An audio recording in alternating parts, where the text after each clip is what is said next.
Periodic table का ये second part है, सेकंड वीडियो है, ठीक है, क्योंकि फर्स्ट वीडियो बहुत लंबा हो गया था मॉडर्न पीरियोडिक टेबल का, तो ये हमारा सेकंड वीडियो है। सेकंड वीडियो में हम लोग कुछ एक प्रॉपर्टी को डिस्कस कर रहे हैं।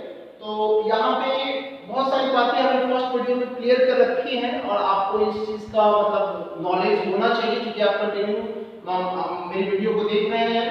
तो इसमें कुछ एक प्रॉपर्टी को डिस्कस करना है, जैसे कि भाई एटॉमिक साइज का क्या कंडीशन होता है मॉडर्न पीरियोडिक टेबल में, ठीक है। तो देखिए पहले तो समझिए कि एटॉमिक साइज कहते हैं किसको, ठीक है। तो किसी भी एटम का आउटर मोस्ट सेल, ये हो गया आउटर मोस्ट सेल, ठीक है, और ये हो गया एटम का nucleus, this is the nucleus of an atom. तो ध्यान देना है कि भाई एटॉमिक साइज आप कैसे कैलकुलेट करेंगे। So the distance between nucleus and the outermost shell of that atom, यानी जिस भी एलिमेंट के एटम का एटॉमिक साइज को कैलकुलेट करना चाहते हैं तो आप उनके एटॉमिक साइज को कैसे कैलकुलेट करेंगे। तो उस एलिमेंट के एटम का न्यूक्लियस एंड आउटर मोस्ट जो सेल होगा, जिसको आप आउटर मोस्ट ऑर्बिट कहते हैं, उनके बीच का डिस्टेंस क्या है, उनके बीच का डिस्टेंस जो होगा वही डिस्टेंस क्या हो जाएगा, ये डिस्टेंस हो जाएगा एटॉमिक रेडियस का। क्या हो जाएगा, ये जो डिस्टेंस होगा उसको कहेंगे एटॉमिक रेडियस, और यही एटॉमिक रेडियस जो है उस एलिमेंट के एटॉमिक साइज को जज करेगा। अब आप समझिए, यदि ग्रुप की बात करें, यदि हम लोग ग्रुप 1 की बात करें तो देखिए ध्यान से, ग्रुप 1 पे यदि फोकस करेंगे तो हम ये देखेंगे कि जैसे जैसे हम लोग ग्रुप में नीचे की तरफ आ रहे होते हैं, जैसे देखो ग्रुप 1 के जो एलिमेंट है इनके पास कितना सेल है, एक सेल है। ग्रुप 2 वाले एलिमेंट के पास, सॉरी ग्रुप 1 वाले एलिमेंट है लेकिन पीरियड 2 है इनका, जैसे लिथियम क्या है, लिथियम का ग्रुप 1 है एंड पीरियड क्या है, 2 है, ओके, ग्रुप 1 एंड पीरियड 2। इसका मतलब है लिथियम के पास दो आउटर मतलब 2 सेल हो गया।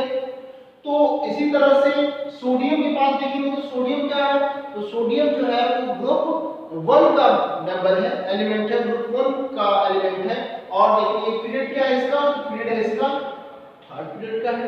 तो इसका मतलब है कि सोडियम के पास टोटल नंबर ऑफ सेल कितने हो गए, उसके पास 3 सेल हो गए टोटल नंबर ऑफ। इसका मतलब कि ग्रुप में जब हम लोग टॉप टू बॉटम आएंगे, टॉप टू बॉटम, यदि हम लोग ग्रुप में टॉप टू बॉटम आते हैं तो टॉप टू बॉटम यानी ऊपर से नीचे की तरफ आ रहे हैं तो एटॉमिक साइज क्या होगा, एटॉमिक साइज जो है वो इंक्रीज करेगा।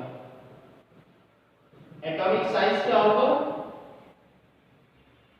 will increase,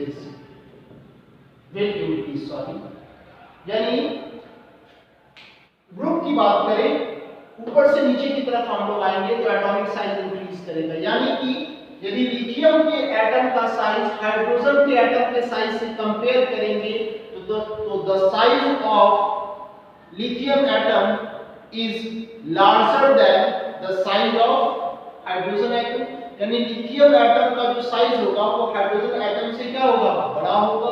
क्यों, क्योंकि जो लिथियम एलिमेंट का जो एटम है उसके पास 2 सेल हो गए और हाइड्रोजन के पास कितने सेल हो गए, हाइड्रोजन एलिमेंट के एटम के पास 1 सेल। तो जितना ज्यादा सेल बड़ा होता जाएगा, जितने सेल की संख्या बढ़ती चली जाएगी उतना ज्यादा उसका एटॉमिक रेडियस बढ़ेगा, और जितना ज्यादा एटॉमिक रेडियस बढ़ेगा उतना बड़ा साइज का वो कहलाएगा। इसका मतलब है कि मॉडर्न पीरियोडिक टेबल में जब हम लोग किसी एक पर्टिकुलर ग्रुप में बात करें, किसी एक पर्टिकुलर ग्रुप में टॉप टू बॉटम आएंगे तो एटॉमिक साइज क्या हो जाएगा, तो एटॉमिक साइज यहाँ पे क्या होता है, बढ़ रहा होता है, एटॉमिक साइज इंक्रीज कर रहा होता है।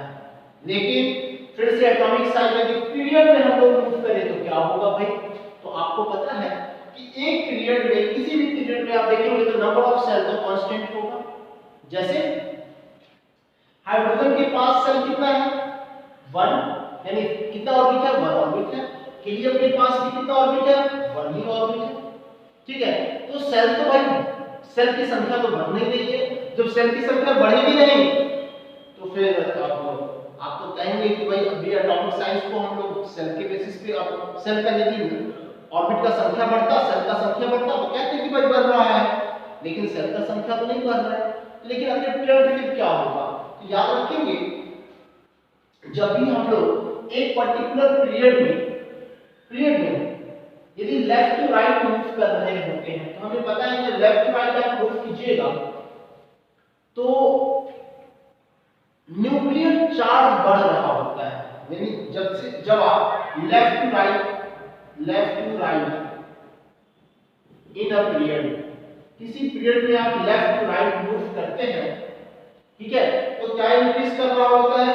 तो आप याद रखें कि लेफ्ट टू राइट मूव करने के समय की वजह से न्यूक्लियर चार्ज इंक्रीज कर रहा होता है। न्यूक्लियर चार्ज का क्या मतलब हो गया? न्यूक्लियर चार्ज इंक्रीज करने का मतलब क्या हो गया?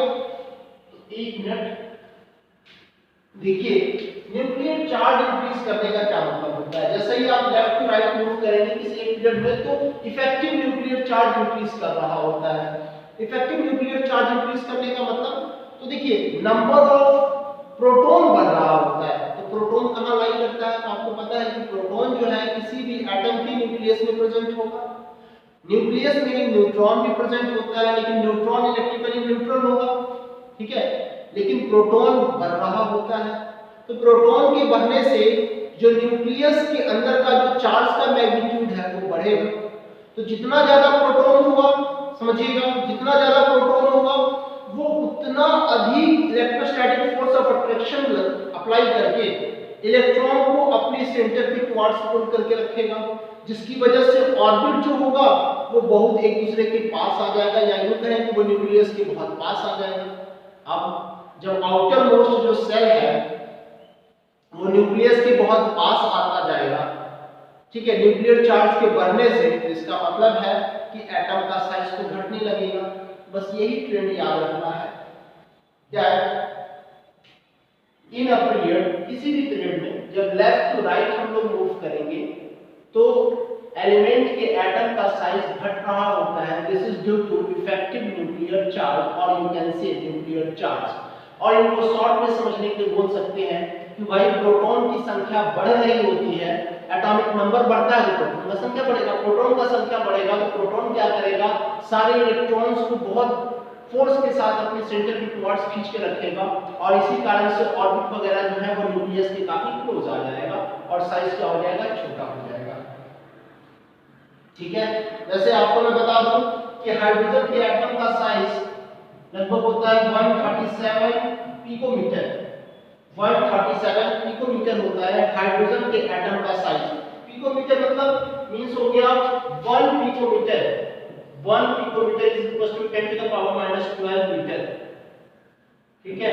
1 picometre is equal to 10 to the power -12 metre हो गया। तो ये तो हम लोग एटॉमिक साइज का ट्रेंड समझ लिए।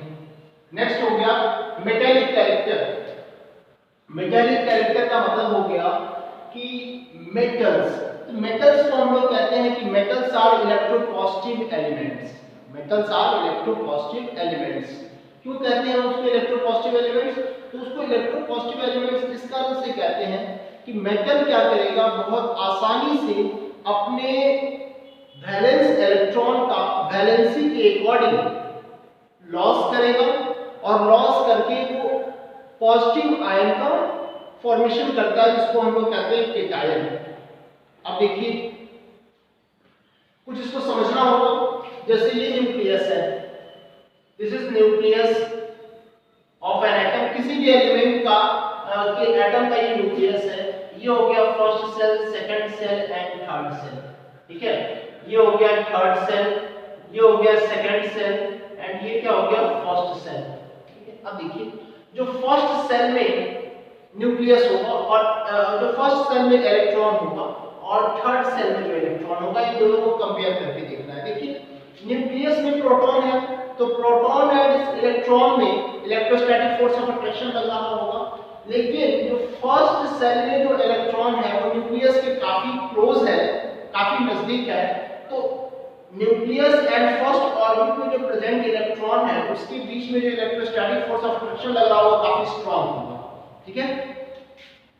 और जो थर्ड ऑर्बिट में जो इलेक्ट्रॉन है उनके वहां पे भी इलेक्ट्रोस्टैटिक फोर्स ऑफ अट्रैक्शन लग रहा होगा, लेकिन वो क्या होगा? कंपैरेटिवली बहुत कमजोर होगा, बहुत weak electrostatic force of attraction होगा। दो चार्ज बॉडी में जो फोर्स ऑफ अट्रैक्शन या फोर्स ऑफ रिपल्शन लगता है उसको इलेक्ट्रोस्टैटिक फोर्स कहते हैं ना, तो वही चीज है लग रहा हो। अब बताइए कि किस इलेक्ट्रॉन को आसानी से बाहर निकाला जा सकता है, एटम से बाहर निकाला जा सकता है, तो वो इलेक्ट्रॉन कौन सा हो गया, सबसे लास्ट सेल वाला। ठीक है, इसका मतलब ये हो गया कि मेटेलिक कैरेक्टर सबसे अच्छा मेटल वो होगा जो अपने वैलेंस इलेक्ट्रॉन का केमिकल बॉन्ड फॉर्मेशन के लिए आसानी से लॉस कर दे। आप बताइए, जैसे आपको पता है कि किसी पर्टिकुलर ग्रुप में जब हम टॉप टू बॉटम आते हैं तो नंबर ऑफ सेल यानी नंबर ऑफ ऑर्बिट जो है वो इंक्रीज कर रहा होता है। तो नंबर ऑफ ऑर्बिट जब इंक्रीज करेगा तो इसका मतलब है कि जो सबसे नीचे किसी ग्रुप में जो सबसे नीचे वाले जो एलिमेंट होंगे, ठीक है, उनके पास अधिक संख्या में क्या होगा, ऑर्बिट होगा, और जो लास्ट ऑर्बिट में जो इलेक्ट्रॉन होंगे उनके बीच में इलेक्ट्रोस्टैटिक फोर्स ऑफ अट्रैक्शन क्या होगा, काफी कमजोर होगा। तो याद रखेंगे कि मेटेलिक कैरेक्टर अब काफी कमजोर होगा तो उसको थोड़ा सा एनर्जी देंगे और उसका इलेक्ट्रॉन क्या कर लेगा, लॉस हो जाएगा, मतलब वो लॉस कर देगा। इसका मतलब है कि यदि हम लोग ग्रुप में बात करें तो ग्रुप में जब टॉप टू बॉटम आएंगे तो मेटेलिक कैरेक्टर क्या होता है, इंक्रीज कर रहा होता है। ठीक है, पीरियड की बात कर ले तो पीरियड में क्या होगा, तो देखते हैं पीरियड में क्या होगा। आप देखिए, वैसे भी आपको पता है कि एस ब्लॉक के जो एलिमेंट है, ठीक है, ये सब मेटल कहलाते हैं। इधर जो है पी ब्लॉक में कुछ एक मेटल कहलाएंगे, अब बाकी सब नॉन मेटल होगा उधर। फिर metal and non metal P block में मेटल एंड नॉन मेटल के बीच का जो बाउंड्री है वहां पे कुछ एक एलिमेंट होंगे जिसको हम लोग सेमी मेटल्स कहते हैं या उनको कहते हैं मेटलॉइड्स। लाइक आप देखिए, लाइक जो होगा boron, silicon, germanium, antimony, arsenic, bismuth, ठीक है, ये सब क्या हो जाएंगे, ये सब आपके सेमी मेटल्स हो जाएंगे यानी मेटलॉइड्स।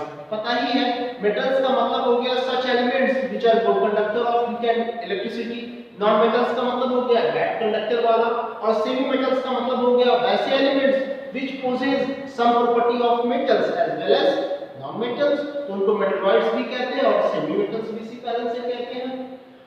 तो एक पर्टिकुलर पीरियड की बात करें तो एक पर्टिकुलर पीरियड में आपको पता है कि जब लेफ्ट टू राइट मूव करते हैं तो क्या होगा, इफेक्टिव न्यूक्लियर चार्ज इंक्रीज करेगा यानी नंबर ऑफ प्रोटॉन इंक्रीज करेगा। तो जब नंबर ऑफ प्रोटॉन इंक्रीज करेगा तो क्या होगा भाई, तो उसका मतलब होगा कि तो जो बाहर वाला सेल है, सेल का संख्या तो वैसे पीरियड में कांस्टेंट ही रहता है, ठीक है। अब जो है प्रोटॉन का संख्या बढ़ता जा रहा है, तो प्रोटॉन का संख्या बढ़ने से जो एटम का साइज है वो घटने लगा, तो एटम का साइज जब घट जाएगा तब क्या होगा, तो एटम का साइज घट जाएगा तो आप बताइए कि इलेक्ट्रॉन को वहां से इमिट कर पाना, वहां से बाहर निकालना आसान होगा, आसान नहीं होगा। इस कारण से याद रखेंगे हम लोग कि वैसे भी हम जानते हैं इधर मेटल हो गया, इधर नॉन मेटल्स हो गए, बीच में जो है मेटलॉइड्स हो गए, इधर भी कुछ मेटल्स होते हैं।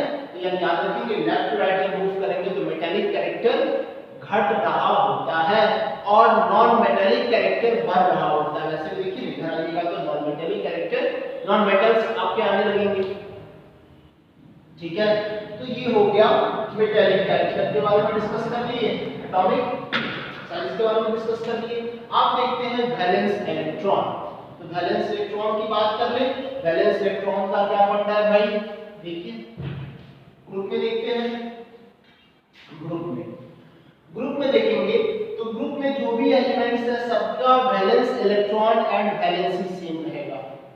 हाइड्रोजन का भी वैलेंस इलेक्ट्रॉन 1, तो सोडियम का भी 1, लिथियम का भी 1, पोटेशियम का भी 1, सबका 1, वैलेंसी भी वैलेंस इलेक्ट्रॉन की, यानी ग्रुप में ना वैलेंस इलेक्ट्रॉन पे कोई प्रभाव पड़ने जा रहा है ना वैलेंसी पे कोई प्रभाव पड़ने जा रहा है, ठीक है।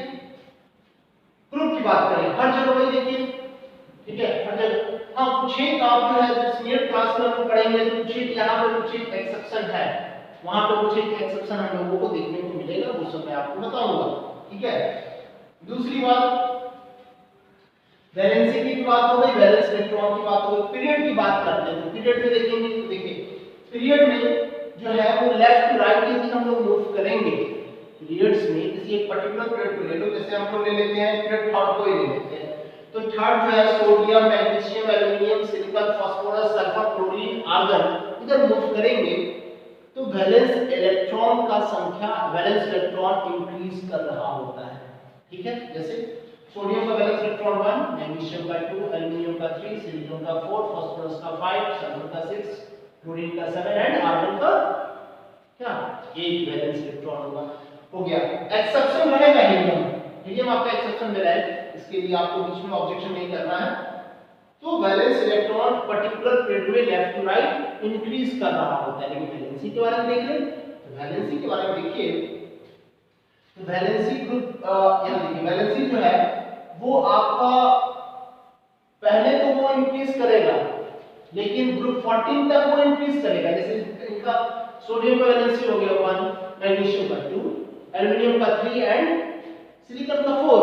लेकिन अब इसके बाद आप आएंगे तो आपका वैलेंसी जो होगा वो क्या होगा, घटना शुरू होगा। तो वैलेंसी का ट्रेंड जो है एक पीरियड में कुछ यूं देखने को मिलता है कि ग्रुप 14 तक तो उनको आप देखेंगे वो बढ़ता रहेगा वैलेंसी, लेकिन 14 के बाद जो होगा वैलेंसी उनका घटना शुरू होगा और ग्रुप 18 वाले एलिमेंट का आप देखेंगे वैलेंसी हो जाएगा 0। ठीक है, क्योंकि उनका कंबाइनिंग कैपेसिटी ही नल है, तो कंबाइनिंग कैपेसिटी डल है, सॉरी नल का डल है, मतलब वो केमिकल रिएक्शन में इन्वॉल्व होंगे ही नहीं। ठीक है, नॉन मेटेलिक कैरेक्टर्स की बात कर ले।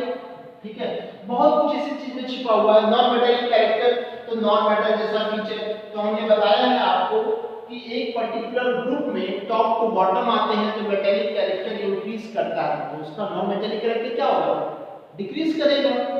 नॉन मेटेलिक कैरेक्टर डिक्रीज करेगा। ठीक है, अब देखिए इसी तरह से हम लोग पीरियड में बात करें, लेफ्ट टू राइट जब मूव करते हैं तो मेटेलिक कैरेक्टर डिक्रीज कर रहा होता है, इसका मतलब है कि नॉन मेटेलिक कैरेक्टर इंक्रीज कर रहा होगा। जैसे ही हम लोग एस ब्लॉक से पी ब्लॉक की तरफ जाएंगे तो देखेंगे कि क्या हो रहा है, नॉन मेटल्स आना शुरू हो जाएगा। ठीक है, ये हो गया नॉन मेटेलिक कैरेक्टर्स। तो फ्रेंड्स ये जो हो गया ये आपके 10th तक के लेवल का ये बिल्कुल आपका क्लियर हो गया। ठीक है, और मैं आपको 11th 12th का भी लेवल कहने का, तो 10th का लेवल ये क्या है कि ये फंडामेंटल एक तरह से बेसिक नॉलेज आपको चला जाएगा इससे। ठीक है, इसका ट्रेंड कैसा होता है कैसा नहीं होता है, ठीक है, कौन पीरियड में बढ़ रहा होता है कौन घट रहा होता है, ठीक है, वो चीज आपको क्लियर हो गया इससे।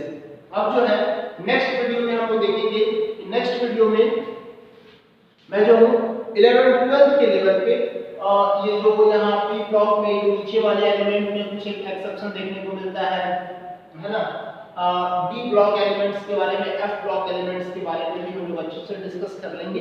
पहले ये जो है वो 10th वाले बच्चों के लिए, और 11 12 के भी बच्चे इसको अच्छे से देख सकते हैं, जो कंपटीशन में भी है उसको भी अच्छे से, वो भी स्टूडेंट्स इसको अच्छे से देख सकते हैं और देखकर अपने बेसिक कॉन्सेप्ट को बिल्कुल क्लियर कर लेंगे।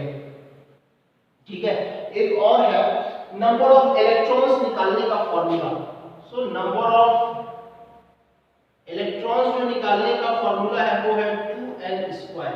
ठीक है, 2n², यानी किसी सेल में कितने इलेक्ट्रॉन्स होंगे वो निकालने का मेथड हो गया 2n², फॉर्मूला हो गया। और n का मतलब क्या हो गया, nth नंबर ऑफ सेल, जो भी है nth सेल, कौन सा सेल है, जैसे सपोज कीजिए कि फर्स्ट सेल में जैसे हम यहाँ करते हैं ना 1s2, यहाँ देखिए हम लोग इलेक्ट्रॉनिक कन्फिग्रेशन में 1s2 है ना, इसके बाद 2s2 2p6, ठीक है, 3s2 3s2 3p6 3d10 करते हैं इस तरह से। तो इसमें क्या देख रहे हैं, फर्स्ट जो हो गया n जो है आपका n सेल के बारे में बता रहा है, फर्स्ट सेल में मैक्सिमम 2 इलेक्ट्रॉन्स आएगा, सेकंड सेल में 8 आप कर लेंगे, n की जगह जो है फर्स्ट सेल के लिए 1 पुट करेंगे, सेकंड सेल के लिए 2 एंड थर्ड सेल के लिए 3, है ना। थर्ड ऑर्बिट के लिए सेल और ऑर्बिट दोनों सेम है। सेल का स्क्रीन ध्यान रखना है फ्रेंड, ये बायोलॉजी वाला सेल नहीं होगा, ये वाला सेल होगा, ये सेल हो गया और सेल को हम लोग ऑर्बिट भी कहते हैं, सेल को ऑर्बिट भी कहते हैं। ठीक है, तो ये चीज को ध्यान रखना है, ये फॉर्मूला है आपका, इस फॉर्मूला आप जैसे थर्ड ऑर्बिट में कितने होंगे तो यहां पे कर लीजिए 2 into 3 का स्क्वायर यानी 2 into 9 यानी 18, आप यहां से देख भी सकते हैं कि 18 हो रहा है, 2 + 6 8 and +10 18। तो इस तरह से हम लोगों का ये जो मॉडर्न पीरियोडिक टेबल का बेसिक कॉन्सेप्ट के साथ साथ पूरा 10th का जो है और कंपटीशन लेवल का क्लियर हो गया। सीबीएसई बोर्ड का 11 12 का जो है उसके लिए थोड़ा सा मैं और इसको एक और वीडियो बनाऊंगा, जो थर्ड पार्ट होगा मॉडल प्रेडिक्टेबल का, उसको आप फ्रेंड देखेंगे और लाइक करेंगे, सब्सक्राइब करेंगे। जो भी डाउट होगा उसको आप कमेंट सेक्शन में जाकर मुझे डाउट क्लियर कर सकते हैं।